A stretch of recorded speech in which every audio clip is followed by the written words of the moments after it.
Global demography and migration are not just statics, they are the heartbeat of our world, driving cultural exchange, economic growth, and the redefinition of communities across the globe. Demography is the study of populations, how they grow, shrink, and move. Migration, simply put, is the movement of people across regions or borders. Together, these two forces shape societies, economies, and even politics. Why are global demography and migration so important to discuss today? In our interconnected world, these patterns influence everything: labor markets, urbanization, cultural diversity, and even international policies. By understanding these forces, we can better prepare for the challenges and opportunities of a rapidly changing global population. The key concepts in demography. The population growth. Global population growth refers to the increase in the number of people on Earth over time. It is a significant demographic trend with far-reaching implications for society, the economy, and the environment. Population growth is driven by several factors including the fertility rate. The fertility rate is the average number of children a woman is expected to have during her lifetime, typically expressed per 1,000 women. Regions with high fertility rate. Many sub-Saharan African countries have high fertility rates, leading with 6.7 children per woman due to cultural, religious, and economic factors. And the regions with low fertility rates, East Asia and Europe have low fertility rates due to economic development, education, and government policies. The impact of fertility rate in population's demography. As fertility declines, the proportion of children in the population falls, and the proportion of the population of working age increases, resulting in lower dependency ratio. Next factor is the mortality rate.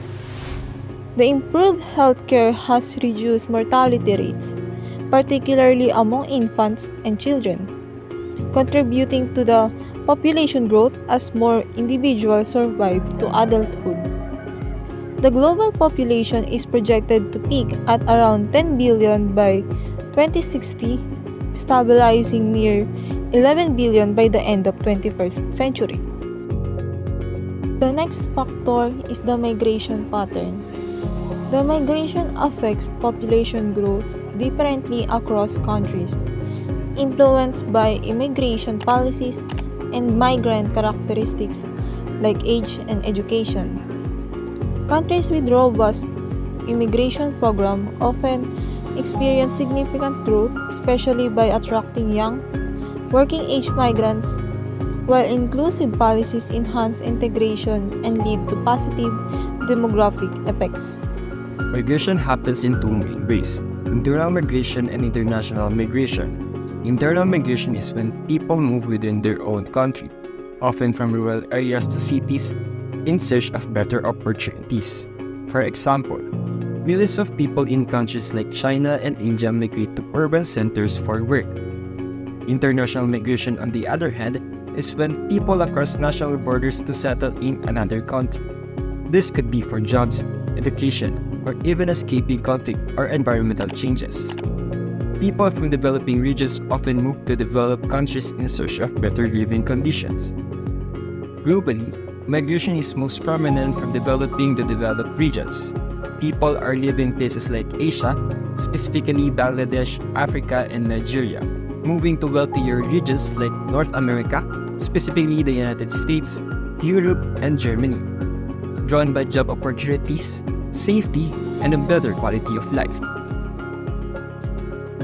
People are often pushed to migrate with tough conditions.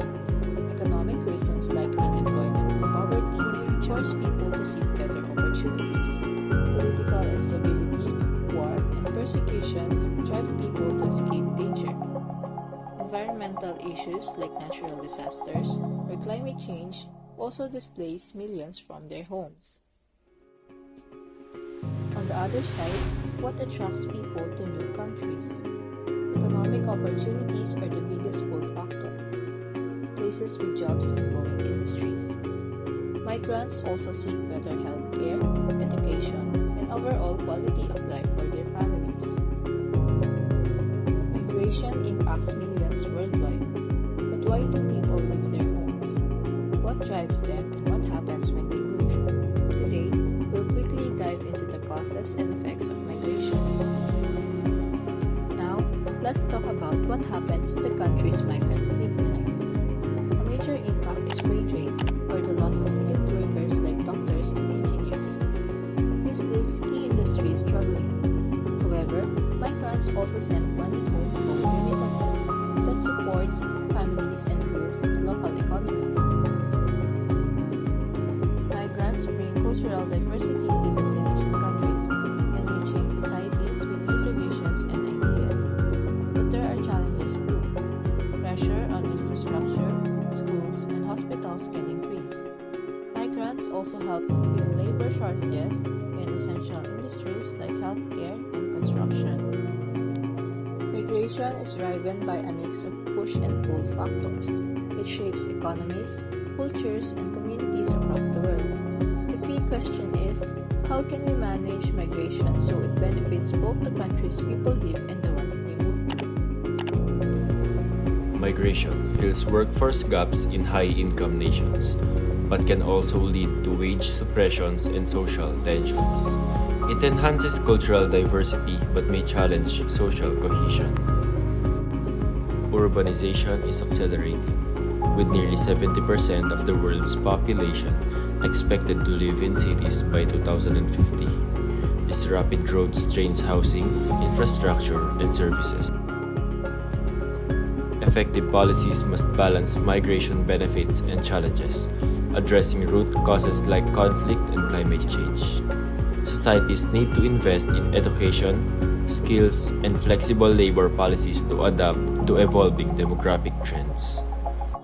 In summary, migration and global demographics are deeply connected, shaped by push factors like instability and pull factors such as safety and opportunity. As population shift, we must adapt our policies to support economic growth, inclusivity, and public health, while also embracing the cultural diversity migration brings. These understandings help us create a more equitable, sustainable, and prosperous future. By recognizing these dynamics and working together, we can tackle the challenges and seize the opportunities of our globalized world. Thank you.